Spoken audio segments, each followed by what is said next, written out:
All right, so fellas, Yes. here we go. So the buck sweep out of the pistol wing tee.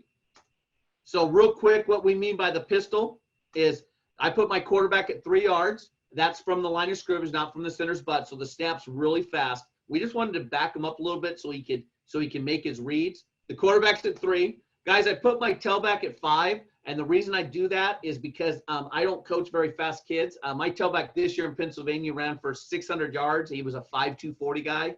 I've really never had a tailback that's been faster than a 4.8 40. So I don't put them too far back so they can hit the line of scrimmage fast. Let me get to the blocking, though.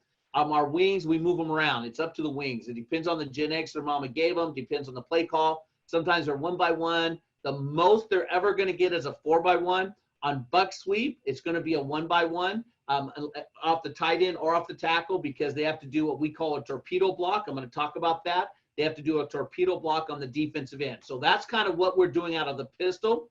And guys, a summary of our offense is because we're in the pistol, we read unblocked defenders. So I jokingly say we don't have RPOs because to me, RPO means run power often. We run RROs, run options. Our quarterback ran for 2,100 yards this year in Pennsylvania. And I got lots of game film on that. And I'm going to have all my stuff up on CoachTube and stuff like that. But we read the unblocked defenders. So now if those guys start cheating, our quarterback can read it and run option.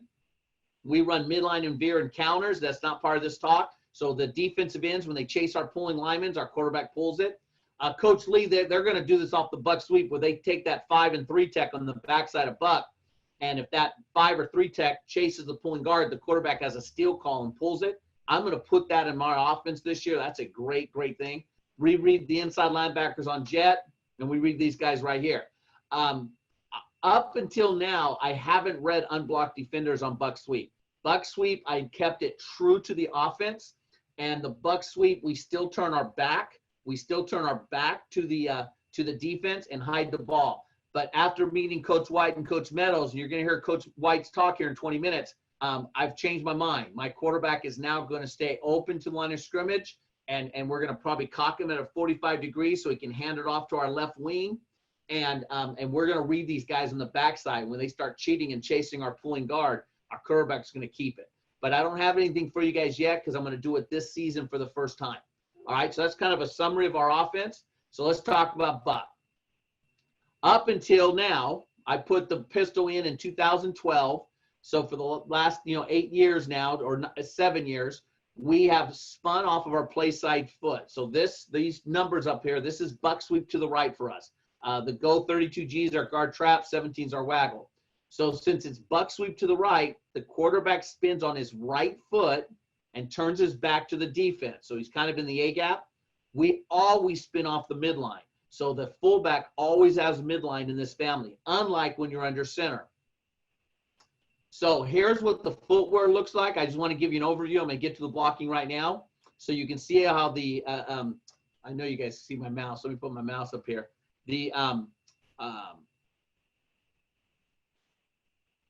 So this is the quarterback's foot. So since it's buck sweep right, he's got to spin off of his right foot, turn his back to the, this is under center. That's right.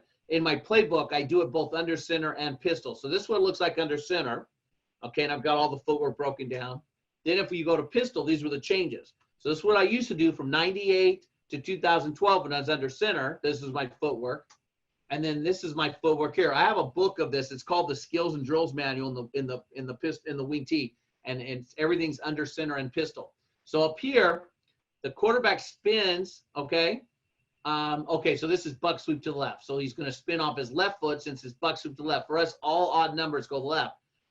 Turns his back to the defense, and then whether he gives it to the tailback or to the wing coming in motion, the quarterback's footwork never changes. He just deals his deck of cards. If he's going to give it to the tailback, he reaches out real fast, puts it in the tailback's belly. If he's going to give it to the wing for buck sweep, I've got a video showing this right now, and there he goes. And then I've got the wings footwork all broken down, and then I've got the fullbacks, okay? So in the entire family, our fullback stays on the midline, okay? So here's a video. I'm not going to do too much time here because I've got to get to the blocking. So this is for us what it looks like under center. This is a 2-hour video I made with my son, and this is his friend that played fullback for that year. My son was a freshman that year. We went out and filmed all the footwork. So we've got all the footwork from both under center, and we got all the footwork out of pistol. And so that way teams can easily learn the wing tee, or if you're already running the wing tee, you can see the transition of what it looks like under center when you go to pistol. So we break down all the footwork. So when you're in the under center, the quarterback has midline on buck sweep, and the tailback fullback kind of veers off a little bit and takes care of backside A gap problems on the fake. Swim, rock the baby, pump the inside arm. Then he stays there for about a second, because now he's got the wing coming. He's got the wing coming for the handoff, okay? Now the wing could be standing here. We usually have our wing coming in motion, but it doesn't matter whether he's in motion or not. When he snaps the ball, that's where he needs to be, and he goes right, okay, right. This is opposite of Delaware, because it was just easy for our kids to go right and then cross over. Let me fast forward a little bit. There he is. So now he gets there. Now there's two schools of thought here on the handoff. You can go right here and put it in and keep running your waggle. We don't do that because of our transition to pistol. We don't do what Delaware does anymore. We just have him turn his back to the defense. I'm going to show it right now. This is what we do. So he just stands there with his back to defense, hides the ball. And then we changed our handoff from the wing because we want to run crisscross counter. So we don't do that kind of handoff anymore with lifting the elbow. So, and the reason is, well, I mean, what I'm explaining there is he has to sell the jet sweep. He's got to take like 2 more steps and then time it out and get behind your backside guard and get up in that hole. Now, even though every coach in America teaches that elbow up handoff, because we like to run crisscross counter, we do a different handoff, okay? So our handoff, what we call a breadbasket handoff, okay? And so you're going to see I'm going to change this kid's footwork here, his hands. So we don't do that because we love crisscross counter. We're going to run crisscross counter 5-6 times a game. And so he puts the one hand down and the one hand back. The right hand there is kind of a wall, so the ball doesn't scoot backwards and fumble. And my son, the quarterback, keeps waggling out. And now the way the quarterback has it, he can grab it and tuck it into his armpit. He's not moving his hand. Okay, there we go. Or, see, he easily can just reach it out for the double handoff, okay? I don't want to spend too much time on this, so I'll get to the blocking. So how does the footwork look like out of pistol? For you line coaches, our center, so see how the cone's we snap the cone so that we keep the cone of the ball on the grass.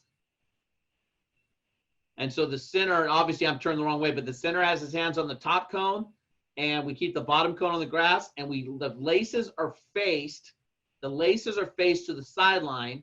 So if the quarterback is right-handed, the laces are facing to the right.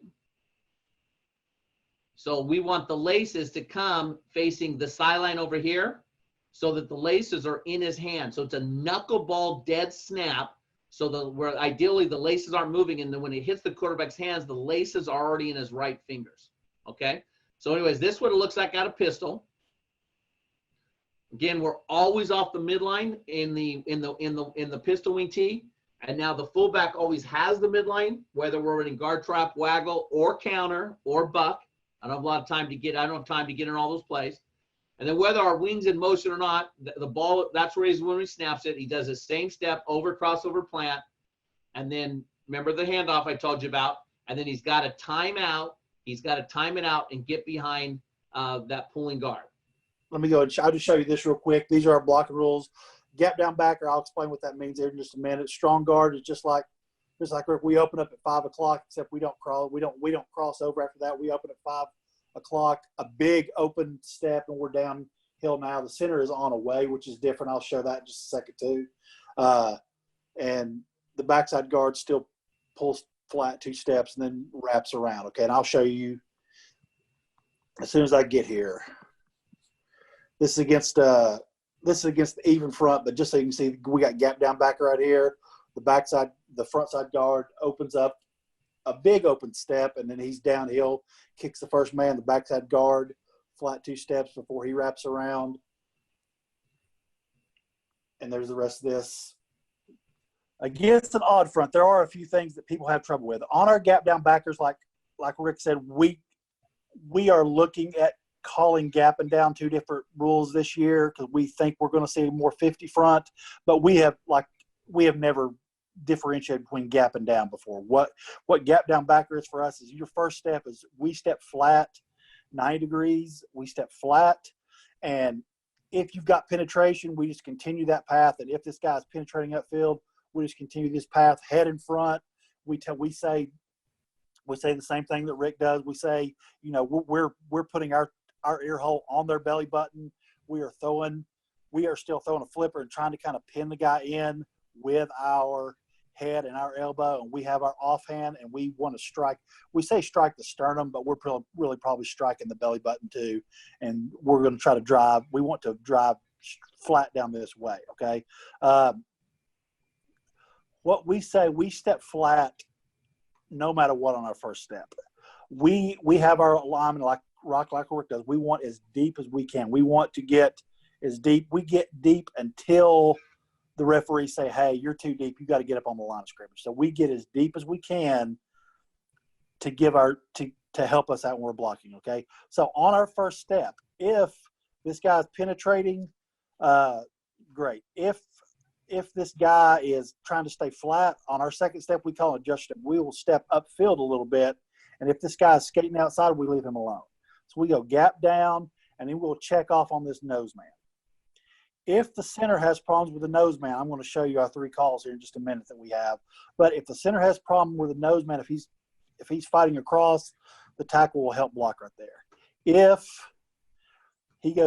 this guy skates out, if he goes gap down, backer, when he goes up to backer, he needs to kind of skate up to get to this backside linebacker, because too many times this past year was a new year for us at a school, and I had a lot of trouble with this tackle wanting to go gap down backer, and he's trying to block over here, and he's blocking nobody. This backside linebacker is escaping over the top on us, and we had a lot of problems with this. So it's really important that you get this tackle to go gap down, and then if he's not helping on the nose man, to skate up to this backside backer, okay? I'll talk about the wingbacks block here in a minute. We got gap down backer here. Like Rick said, when he goes down block with the wing back, the biggest problem that I did not like is when there is a 9 technique and the wing backs are so far off the ball, they would just go flying by this guy. I don't like that very much. When this guy is sitting in here and kind of squeezing, the wing backs could still run by them, and that really kind of ticked off me as an offensive line coach, because it really made it hard for us to get a kick out block when this guy's squeezing down here and the wing back could have blocked him. So, but just like Rick, we say we're stepping down. If that guy is in the hole, we put our head in the hip. We try to drive for a few steps, and then we flip our hips and we go into a crab block. You can do that anywhere on the field, guys. If you start above the hips, you can slide down and cut people anywhere. But you have to start. If you start above the hips, you're okay. So we have them start in the hips, and then we spin around and try to crab block and lock those guys in with our knee and elbow, just to try to hold them off a little bit. If this guy has to get back and skate off of us, it helps us a little bit to get the ball through there. Okay. The front side guard, just like Rick, we open up at 5 o'clock, and we are flat down the line. We are tight down the line, okay? We say take a big step when we open up, because this tackle is stepping flat. If he doesn't make a big step, they're going to collide right there. So it takes time for the guys to understand, hey, this guy's stepping flat. I've got to really open up and get somewhere.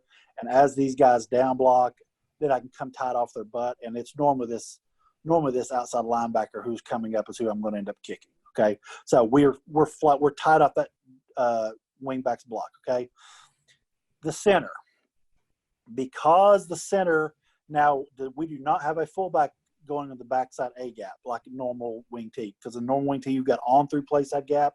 The fullback's taking care of backside. We do not have that. So the center's rule is on away. So if there's a regular 50 front here, he is on block. If we're seeing an even front and there's a shaded nose, he's got away. So he's blocking this gap right here. And a lot of people say, hey, well, you've got this front side A gap open. That is true, okay? This front side A gap is taken care of a couple different ways, okay? The first thing we do if we're just in a regular 50 and we're worried about a run through right here, we're worried about this run through because there could be a 4-eye taking up our attention from the tackle, and there's an open gap there. This backside guard, his first 2 steps are flat, but his eyes are right back here where he is checking this A gap. Okay, so if a linebacker comes to this A gap, he's gonna block him. We don't say, hey, we don't tell him any kind of special blocks to use. We don't tell him any kind of special do this. We just say, hey, get your body on him as quick as you can, because this running back should be gone. But if you run into him and just slow him down, this running back's gone. And that's the guy you're probably wrapping to anyway. So you're okay. So our backside guard, his first 2 steps are flat, looking for this, anything in A gap, okay? And we even have a drill where we'll have a coach standing here as we're doing this pull drill, and we hold up fingers. So we're going to go through, before they do their wrap, we're holding up fingers. They got to call out how many fingers we're holding up, because we want to make sure they have their eyes up here. But we go flat 2 steps, and then we skate step back here, because like Rick said, we have to get some depth. If we stay flat down the line, we'll have some problems. Okay, we have to get depth, and we're going to wrap tight off this wingback's block. Okay, where this wingback is down blocking right here, we want to be tight off that block, wrap it inside. Okay, now let me talk about why the skip pull is a problem. First off, the skip pull, especially if you have a tight end, it's really far. If you're running power, it's a gap closer, you could skip pull. But here's the problem that we see. If you are a zone team, because I've ran zone before, and everybody is zone stepping and double teaming up through here, you're not going to have nearly as much penetration because you have all these bodies moving forward. All these bodies are moving forward. That's why you could skip pull, because this guy can stay right through here and make that turn. Okay. In our offense, everybody is stepping flat. And so when they're stepping flat, there could be penetration. There's going to be people cut. We step flat, and we will cut block a lot. And so there's going to be bodies laying around all over the place here. Wingbacks are going to get blown up and get right in here. If you try to skip pull right down through here, you're going to just fall over. So we have to step flat 2 steps, and then we are skating back and getting some depth so we can try to wrap around and get to that inside linebacker. Okay. So that is why that's why I guess we have not had a lot of problems with this A-gap blitz. There have been, the first year we put this in, we did have a little problem with this, with a linebacker kind of sneaking through here. But after we started teaching this guy to be looking in A-gap, we took care of that. The backside tackle, we still do the touchdown block. We still have him. He pull checks first. He flat down. If this guy stays out, then he comes across and does his best for a touchdown block. Does he get there very often? No, but when he does, it's pretty nice.